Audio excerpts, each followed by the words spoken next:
واضح إن علاقتكم كانت تحتاج نار هادية. إي نعم يا سعود، أنا ما عندي مشكلة مع الرجال اللي يطبخ، بالعكس أطبخ الله يقويك.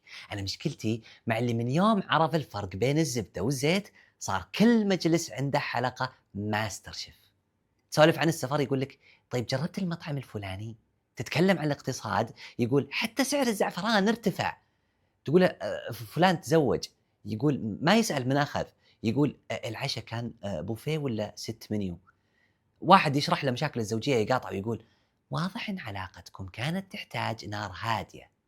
وإذا رحت معاه مطعم ما عاد تقدر تاكل بسلام، يقلب الصحن، يشمه، يرفع قطعة اللحم لين اللمبة هناك، كأنه محقق. بعدين ينادي العامل الشيف موجود؟ ايش تبي بالشيف؟ بتناقشه في حالة الدجاج يعني النفسية وكذا، مو بلازم تعطينا الملاحظات الفنية بعد كل لقمة يا أخي. وأسوأ شيء إذا شبعت يقول لك لا لا لازم تذوق الحلا، ما في لازم، أنا جاي أتعشى. الطبخ مهارة يا سعود، مو بهوس بالأكل.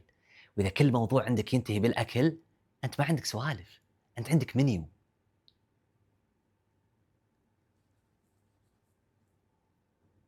الله يحفظك يا سعود. ما أسدد من 3 سنين، 500. الله يحفظك.